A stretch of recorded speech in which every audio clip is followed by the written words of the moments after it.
여러분은 많이 변화해야 돼요. 좋아져야 된다는 얘기예요. 아름답게 변화해야 돼요. 여러분 몸도 더 건강해지시기 바랍니다. 영혼도 건강해지시기 바랍니다. 삶이 더 풍성해지시기 바랍니다. 마음이 더 은혜로워지시고 더 깊어지시고 더 웃음이 넓어지시기 바랍니다. 주름살이 늘기보다는 기쁨이 늘기를 바랍니다. 이게 아름다운 변화예요. 좋은 변화가 2012년 우리에게 일어나게 될 줄 믿습니다. 그런데요, 변화를 하려면 반드시 필요한 게 있습니다. 그게 뭐냐면 기준이에요. 기준. 반드시 어떤 시초가 있고 중심이 있어야 그곳에서부터 변화가 시작이 되는 겁니다. 기준이 없으면 변화를 어떻게 해야 될 줄 모르는 거예요. 초등학교 때 혹시 그거 해보셨어요? 학교에서 줄 설 때 선생님이 사열종대, 사열횡대 이거 하잖아요.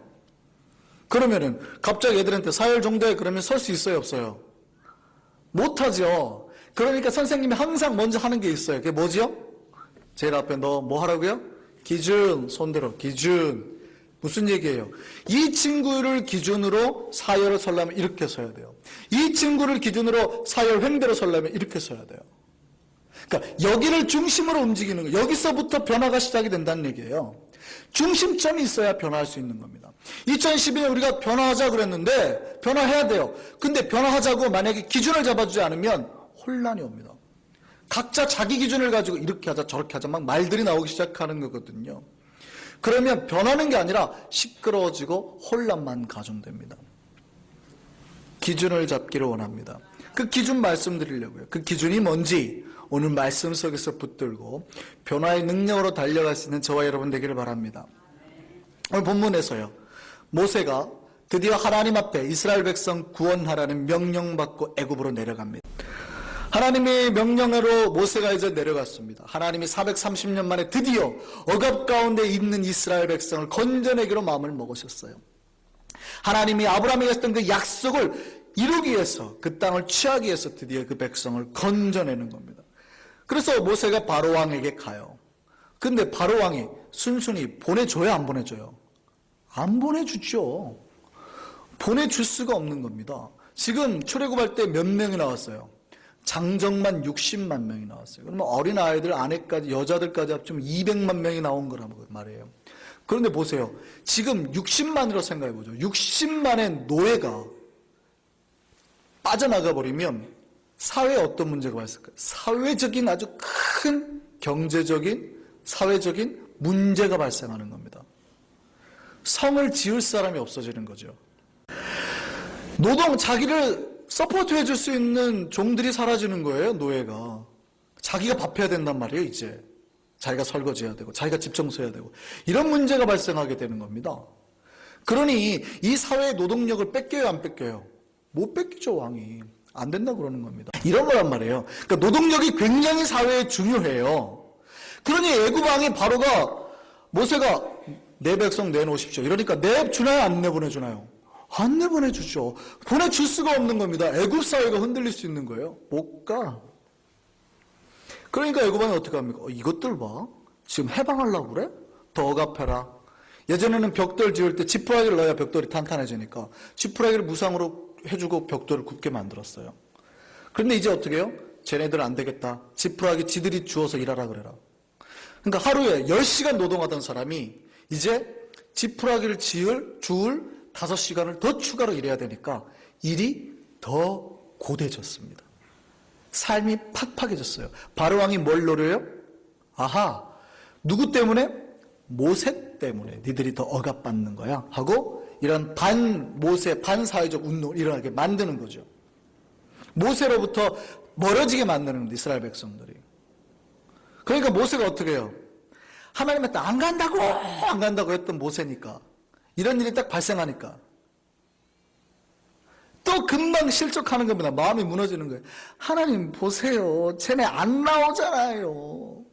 바로왕이 절대 안 보내주잖아요. 하나님 앞에 따져요. 그러니 하나님이 출애굽기 6장 1절에 이렇게 말해요. 출애굽기 6장 1절 볼까요? 뭐라고 말하냐면 여호와께서 모세에게 이르실 때 뭐라고 그래요? 이제 내가 바로에게 하는 일을 네가 볼 거야. 걱정하지 마. 그리고 하나님이 겨우 추스려서 갔더니 진짜로 어떻게 해요? 백성들이 모세를 거부합니다. 백성들이.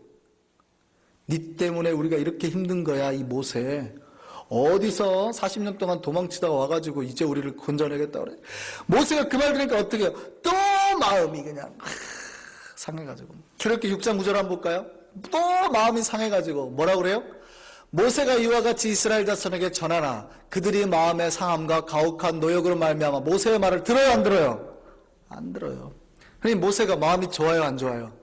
또 무너지는 겁니다. 하나님 앞에 가고 하나님 내가 못한다고 했잖아요. 못한다고 했잖아요. 나는 어때요? 출애굽기 6장 12절 보세요. 모세가 뭐라고 했는데 시작. 나는 뭐라고요?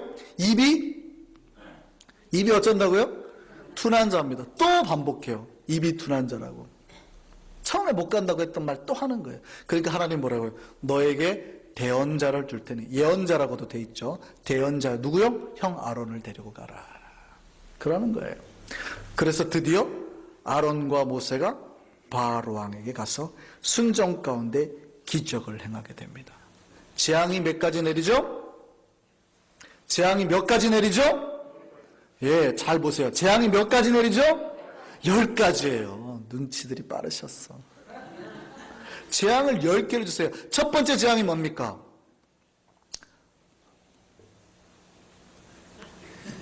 첫 번째 재앙이 뭐예요? 나일강을 피로 만들었어요.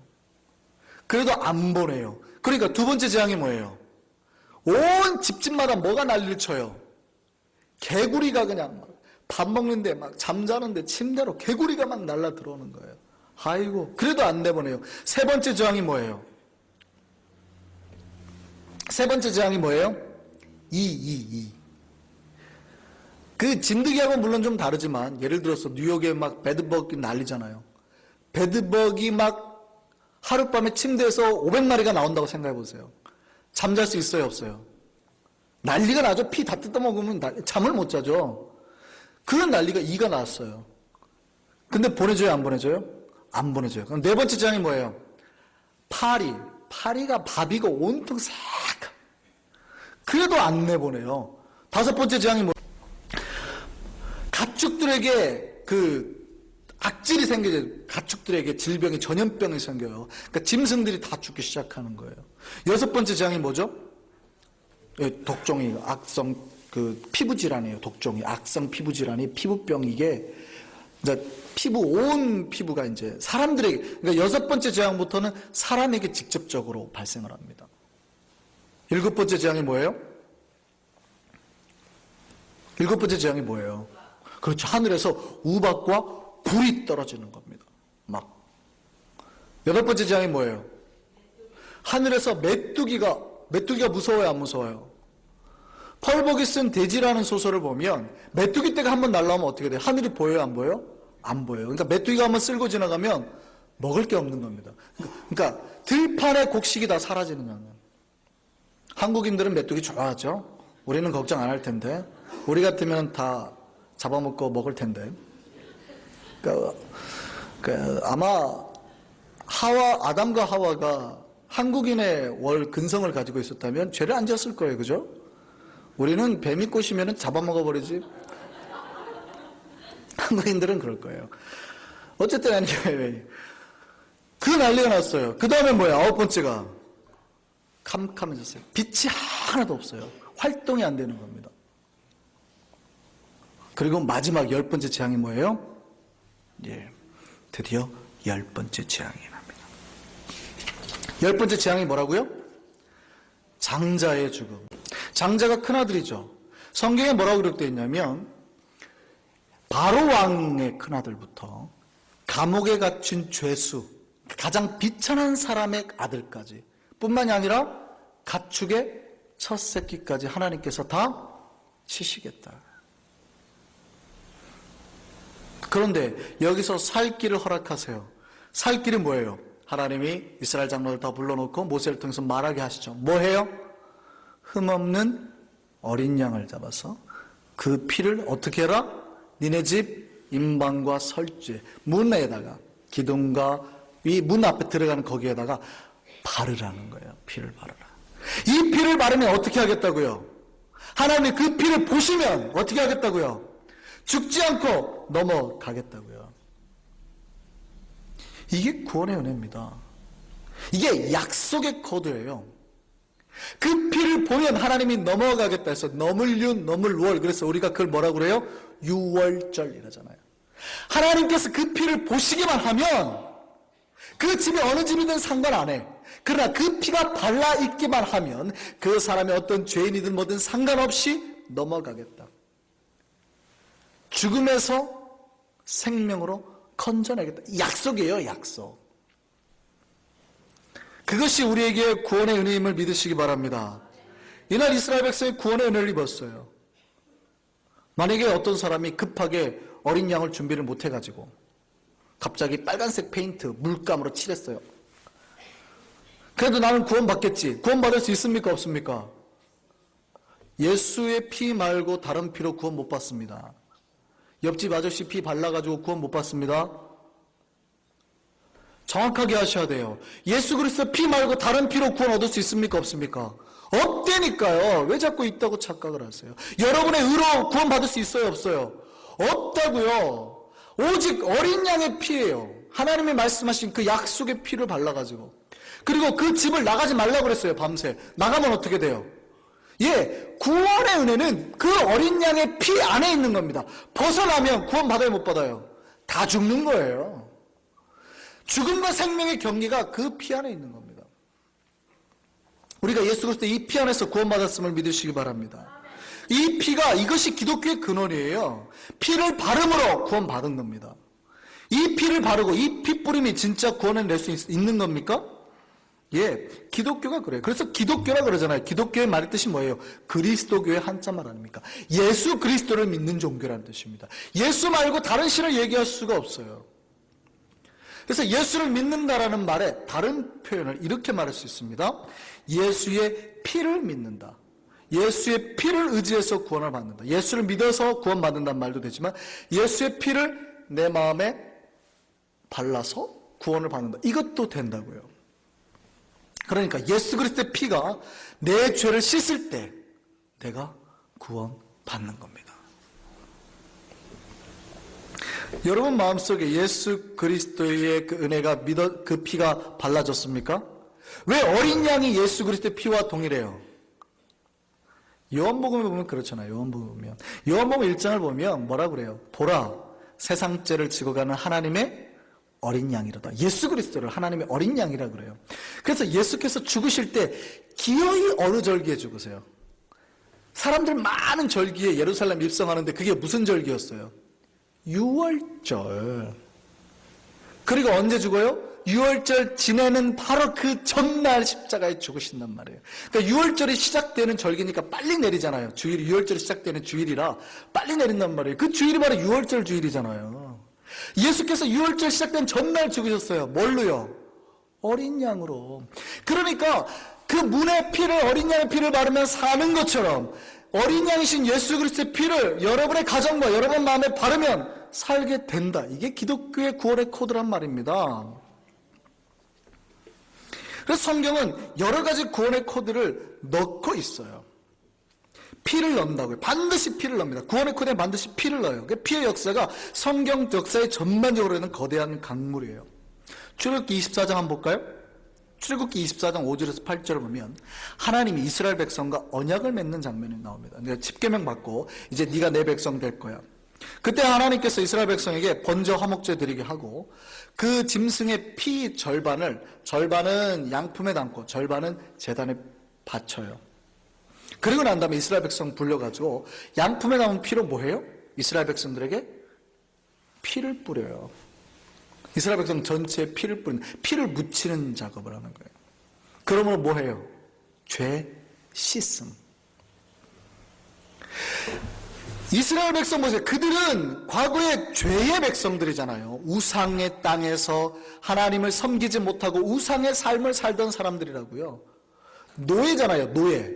노예니까 주인이 가서 쟤네 죽여. 그러면 죽여야 되고요. 좀 좋아. 그러면 좋아야 되고요. 아주 비참한 인생을 살아야 된다. 죄의 인생을 살아야 된다고요. 그랬더니 하나님을 제대로 섬긴 사람들이에요? 아니죠. 그러니까 죄의 백성들이에요. 그들이 이제 하나님의 백성 되려면 어떻게 해야 됩니까? 죄가 씻어져야 되잖아요. 그러니까 무슨 일을 해요? 피를 뿌리는 거죠. 피를. 그래서 그들을 정결케 만드는, 하나님 백성 되게 만드는 거예요. 그 피를 뭐라고 했는지 한번 보겠습니다. 출애굽기 24장 우리 8절 한번 볼까요? 같이 한번 보겠습니다. 8절 시작. 모세가 그 피를 가지고 백성에게 뿌리며 이르되 이는 여호와께서 이 모든 말씀에 대하여 너희와 세우신 무슨 피라고요? 언약의 피. 하나님 말씀하신 약속의 피라고요. 이 약속의 피로 말미암아 너희가 구원을 받는다는 거예요. 그러니까 언약한 거예요. 약속한 거예요. 비록 너희가 죄가 있든 죄인이든 나쁜 놈이든 상관 안 해. 그러나 이 피로 말미암아 너희가 씻음 받기만 하면 이제는 너희가 뭐가 되는 거예요? 내 백성이 되는 거야. 이제 약속하자, 언약하자 하고 세운 게 언약의 피라고요.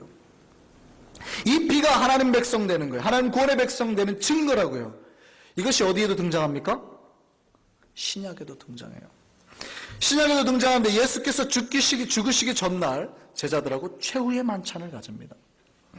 그때 예수께서 자기의 피와 살을 기념하는 예식을 하죠. 이게 뭡니까?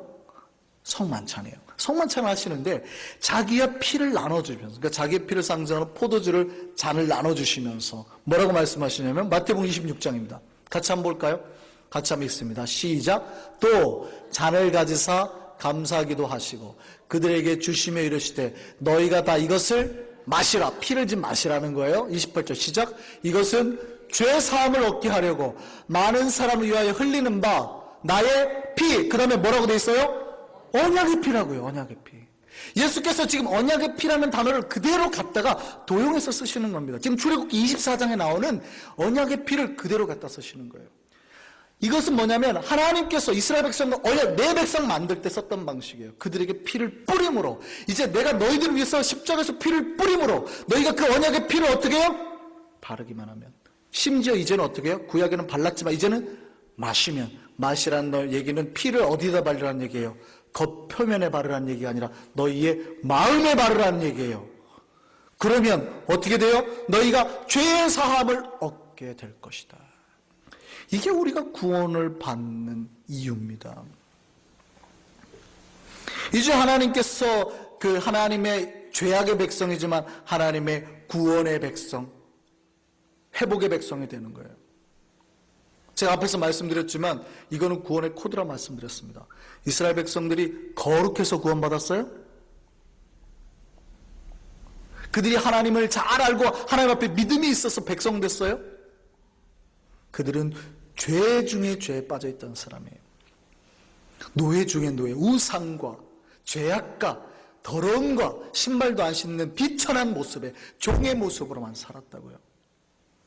그럼에도 불구하고 하나님께서 그 피를 받은 사람마다, 그 피 뿌림을 받은 사람마다 다 이제 뭐예요? 상관 안 하는 거예요. 내 백성 되게 만들겠다는 겁니다. 이게 하나님의 은혜의 약속이에요. 여러분 안에 그 은혜의 약속이 있기를 바랍니다. 지금 이 언약, 구약의 언약의 피와 신약의 언약의 피를 증명해 주는 데가 있어요. 아 진짜 그러면 예수님이 구약의 언약의 피, 신약의 언약의 피 이거 도형해서 쓰셨나요? 인용해서 쓰셨나요? 예스. 히브리서 보시죠. 히브리서 9장 15절에서 22절입니다. 뭐라고 말씀하는지 보세요. 15절입니다. 이로 말미암아 그는 새 언약의 중보자시니, 중보자는 예수님을 말하는 거예요. 새 언약은 뭐냐면 출애굽기 24장의 언약입니다. 자, 그 다음에 18절 한번 볼까요? 넘겨서 18절 보겠습니다. 이러므로 첫 언약도 피 없이 세운 것이 아니니 모세가 율법대로 모든 계명을 온 백성에게 말한 후에 송아지와 염소의 피 및 물과 붉은 양털과 우슬초를 취하여 그 두루마리와 온 백성에게 뿌리며 이르되 이는 하나님이 너희에게 명하신 언약의 피라 하고 라고 했죠. 이 말씀대로 했죠. 그런데 히브리서 9장 11절 한번 볼까요? 그 언약의 피라 하고 그 다음에 뭐라고 하냐면 이렇게 언약의 피로 말미암아 말씀하시면서 피 흘림이 없는 즉 사함이 없느니라 그 말을 해요. 그리고 11절입니다. 같이 한번 읽겠습니다. 시작.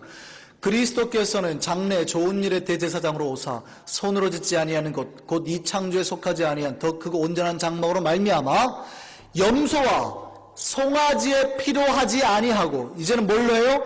오직 뭘로? 자기의 피로 영원한 속죄를 이루사. 이 언약의 피가 이루어졌는데 예전에는 송아지의 피, 짐승의 피로 하나님과 언약을 피를 맺었어요. 그런데 이제는 어떤 피요? 영원한 하나님이신 죽지 않은 하나님이 직접 죽으셔서 흘린 그 피로 말미암아 전 인류를 위해서 흘리시고 그 인류로 말미암아 언약을 맺게 하시고 약속을 믿게 하셨다는 계약을 맺었다는 거예요. 어떤 계약? 예수 그리스도의 보혈의 피를 믿기만 하면, 그 마음에 받아들이기만 하면 어떤 죄든지, 과거에 지었던 어떤 살인든 죽음이든 욕망과 도움에 있던 자든지 이 피를 믿기만 하면 내 백성 만들겠다라는 구원의 코드라고요. 이 은혜가 여러분에게 있기를 바랍니다. 우리는 그 예수 그리스도의 피를 가슴에 바른 사람이라고요. 그 언약의 피로 말미암아 구원받은 백성임을 기억하시길 바랍니다. 그러니까 우리가 그 언약의 피로 구별하셨어요. 죽음에서 생명으로 구별하셨다고요. 피를 바르는 자마다 그 피를 보시고 죽음을 면하게 하셨다고요. 출애굽기 11장 7절 볼까요? 하나님께서 이스라엘 자손에게 아무도 잠잠하라고, 심지어 짐승까지도, 개까지도 그 혀를 움직이지 못하게, 잠잠해, 조용히 해. 이것 말고 더 이상 어떠한 말도 하지 마 라고 말하고 그 다음에 이렇게 말씀하십니다. 여호와께서 애굽 사람과 이스라엘 사이를 구별하는 줄을 너희가 뭘로요? 이 피로 구별하게 하셨어요. 다른 어떤 것들은 말 못하게 하시고 이것으로 구별하게 하시는 줄 알게 하셨다고요. 하나님께서 죽음의 백성과 구원의 백성을 구별했어요. 그게 뭐예요? 피예요. 피. 언약의 피.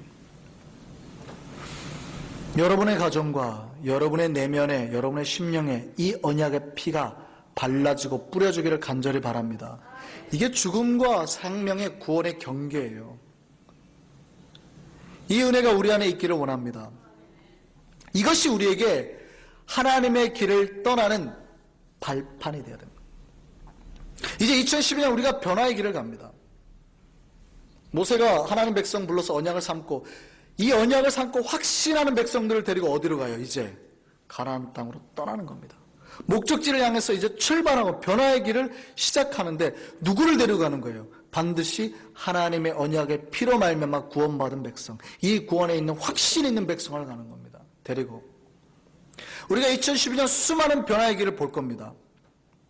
은혜들을 볼 거고 생명의 길을 볼 거고 여러분의 잘 되는 것들을 볼 겁니다.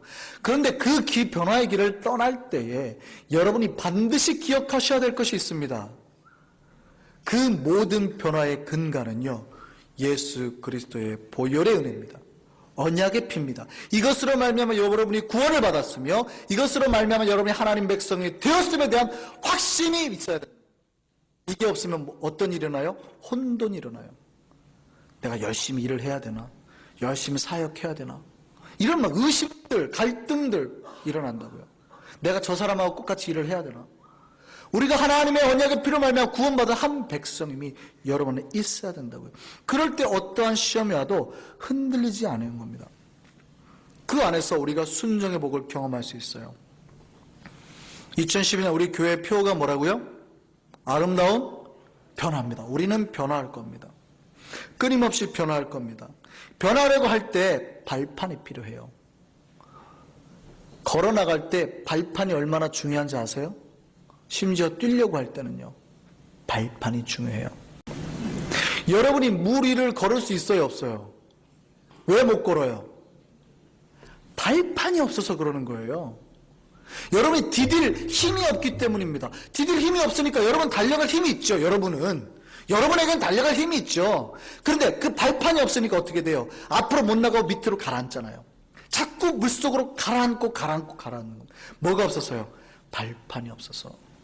2012년 여러분 변화하기를 원하죠. 아름답게 변화하기 원하죠. 영혼이 잘 되고 삶이 잘 되고 정말 풍성한 여러 가지 복들을 경험하기 원하죠. 뭐가 있어야 된다고요? 절대 흔들리지 아니하는 믿음. 이게 여러분의 중심에 있어야 된다고요. 그래야 변화할 수 있는 겁니다. 그래야 여러분이 하나님의 영광을 볼 수 있다는 얘기입니다. 2012년 우리가 변화의 길로 달려갈 줄 믿습니다. 변화하지 않으면 몰락해요. 반드시 교회는 변화해야 됩니다.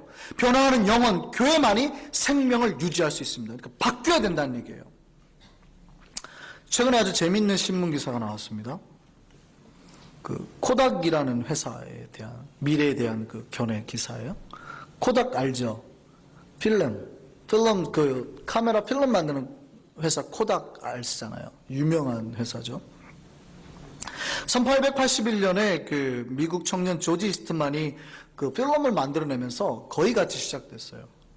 오래된죠. 뭐 100년이 넘었죠. 아주 잘 나갔습니다.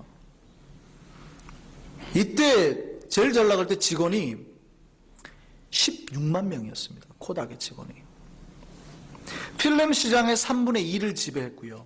주가가 주가 하나당 $90였습니다. 잘 나갔죠. 아주 잘 나갈 때입니다. 현재 코닥 주가가 어떻게 된 줄 아세요? 200분의 1로 줄었습니다. 한 장당 40센트 합니다. 쫄딱 망한 거죠. 지금 그래서 코닥이 거의 망한 해 만에 이 도산의 위기에서 마지막 기사가 나왔어요.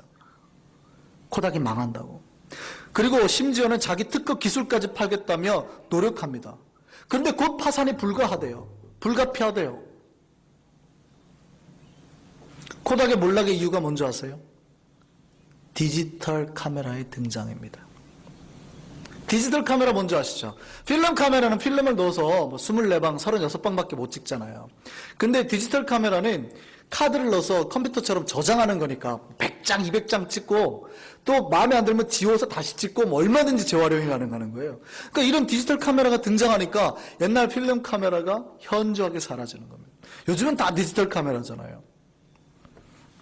문제는 디지털 카메라의 등장이었어요. 그런데 재밌는 사실이 하나 있습니다. 1975년 디지털 카메라를 처음 개발한 사람이 바로 코닥의 엔지니어였습니다. 캐논이나 닛산에 있는 사람이 아니었어요. 코닥의 엔지니어가 처음으로 디지털 카메라를 개발했어요. 그리고 이 사람이 이걸 개발한 걸 가지고 회사에 탁 냈습니다. 그때 회사에서 뭐라고 반응한지 아세요? 그 기술을 신기술 이렇게 평가했습니다. 흥미롭네? 아주 잘했어. 그런데 그것 말고 다른 할 일 많으니까 다른 일 해.